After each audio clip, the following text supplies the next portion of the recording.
Why is it that the people with the deepest doubts about themselves often project the most impenetrable image of certainty? It is a delicate psychological armor, a shell constructed from borrowed facts and loud assertions to hide a fragile interior.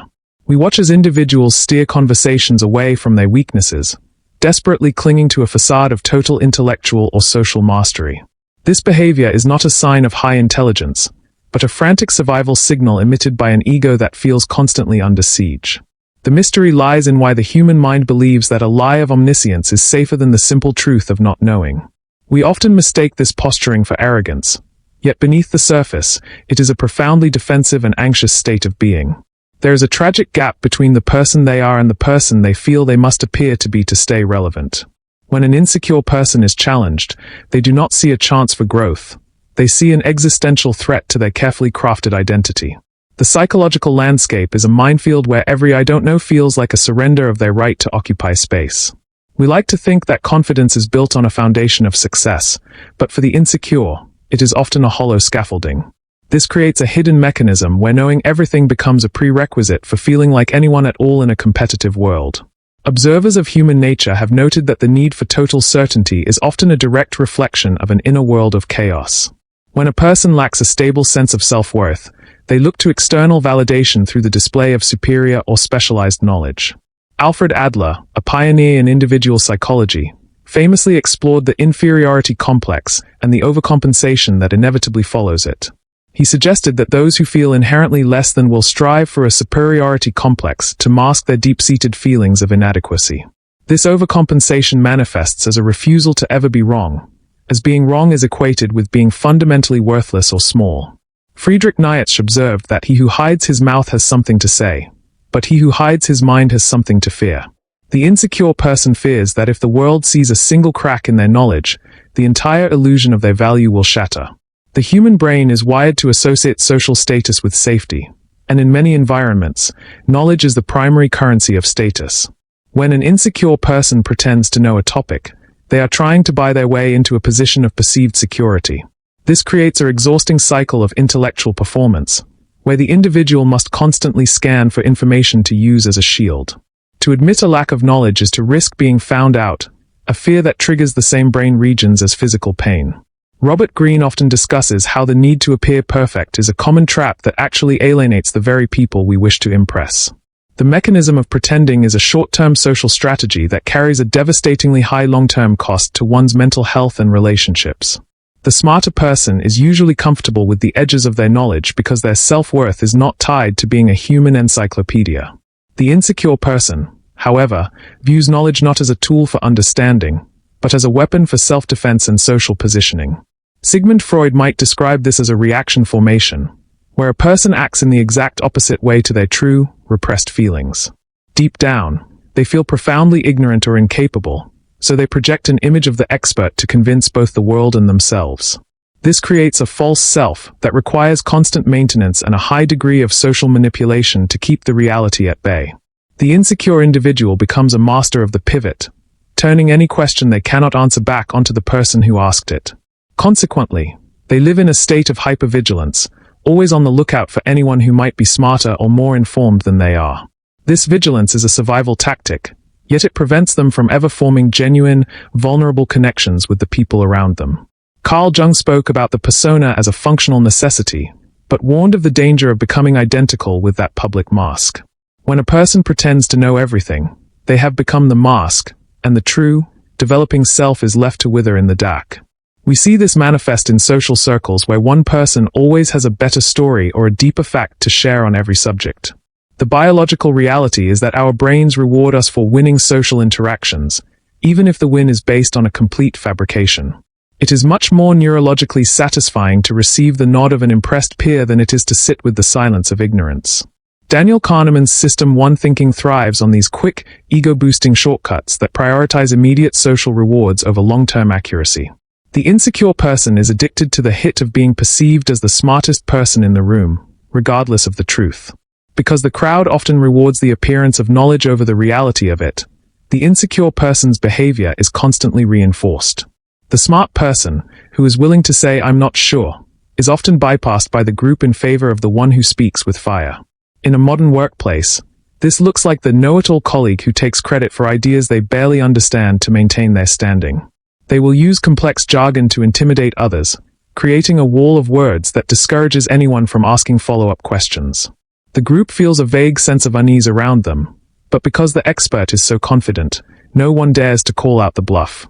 We see this in digital spaces where people argue passionately about topics they have only researched for 30 seconds via a search engine.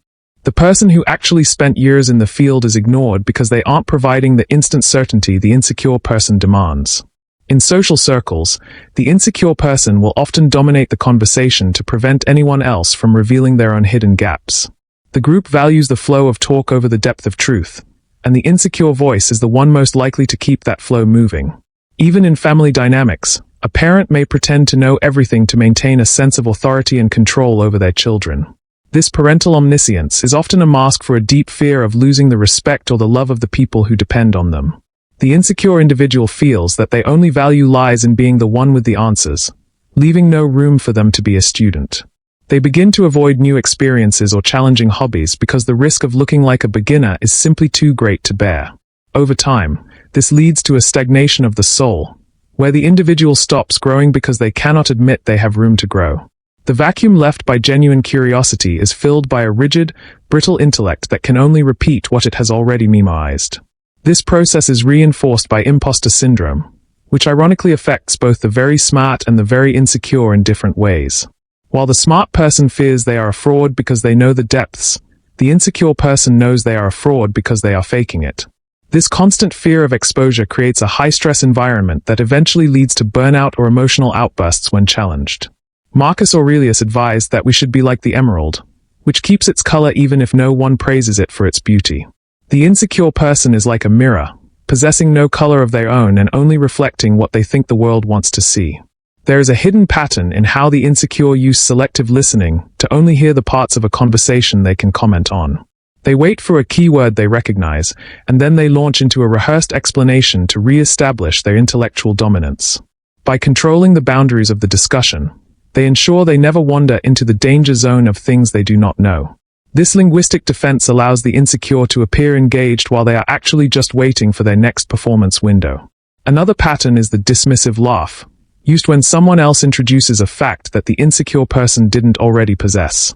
By laughing it off as common knowledge or irrelevant, they minimize the other person's contribution and protect their own status. The smarter person, seeing through this, often gives up on the interaction, leaving the insecure person victorious but alone. The mind of the insecure person seeks validation, a constant stream of evidence that they are enough just as they are.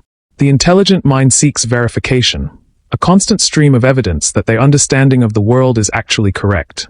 We must also consider the role of shame culture in driving the need to pretend to know everything in our social interactions. If a society punishes mistakes or mocks ignorance, it creates an environment where pretending is the only logical path for survival. In such a culture, the expert is a god and the student is a fool, leaving no middle ground for the messy process of human learning. The insecure person, sensitive to this shame, builds a fortress of facts to keep the world's mockery at a safe distance. Carl Jung spoke about the shadow as the part of ourselves we refuse to acknowledge, which for the insecure is their own perceived ignorance. By projecting an image of the omniscient one, they are trying to kill their own shadow, but it only grows larger and darker behind them. This reveals a brutal realization about the exhausting nature of living a life based on a perpetual and fragile intellectual lie. The need to know everything is a prison that prevents the individual from ever experiencing the joy of true discovery or surprise. Knowledge is a vast ocean, and trying to pretend you have charted the whole thing is the surest way to drown in the shallow end. We are not naturally evolved to handle the vast amount of information the modern world throws at us every single second. The insecure person is trying to use an ancient, status-driven brain to manage a level of complexity that is simply unmanageable. They are not intentionally being deceptive or mean when they talk over you. They are simply trying to keep their head above water. They are protecting their ego because they haven't yet learned that their value as a person has nothing to do with their IQ. To them, the smarter person is a mirror that reflects back everything they feel they are missing, making the mirror a target for resentment. We must realize that the most powerful thing a human being can say is "I don't know, but I would love to learn." When we stop pretending, we open a door that has been locked by fear, allowing the light of genuine understanding to finally enter. The human mind will always prefer the safety of a known lie to the danger of an unknown truth. But growth only happens in the danger. This means that true confidence is the ability to stand in the middle of a room and be the most ignorant person there without shame. It is a sobering thought to realize that the person we are trying to impress is usually just as insecure as we are, wearing their own mask. We have all felt that surge of panic when a conversation moves toward a topic we know nothing about, but feel we should know. How many times have you nodded along to a movie or a book you haven't read, just to avoid the perceived judgment of the group? How many times have you corrected someone on a minor detail just to prove that you were paying attention and were in the loop? Self-reflection is the only way to melt the armor of the know-it-all, but it requires us to admit that the armor is actually heavy. We must ask ourselves if we want to be admired for a lie or accepted for the beautiful, incomplete truth of who we are. Are you brave enough to trade the crown of the expert for the humble, open notebook of the lifelong student? The antidote to this psychological trap is the radical acceptance of our own limitations as a natural and even vital part of our humanity. It requires the courage to be the fool today so that we can be a slightly more informed person by tomorrow afternoon. We must learn to value the question more than the answer, as the question is the only thing that actually moves us forward. By admitting what we do not know, we invite the world to teach us, turning every interaction into a potential moment of grace. Vulnerability is not the absence of strength. It is the source of the only kind of strength that doesn't require a mask. The history of wisdom is the story of those who were willing to look at the stars and admit they had no idea what they were seeing.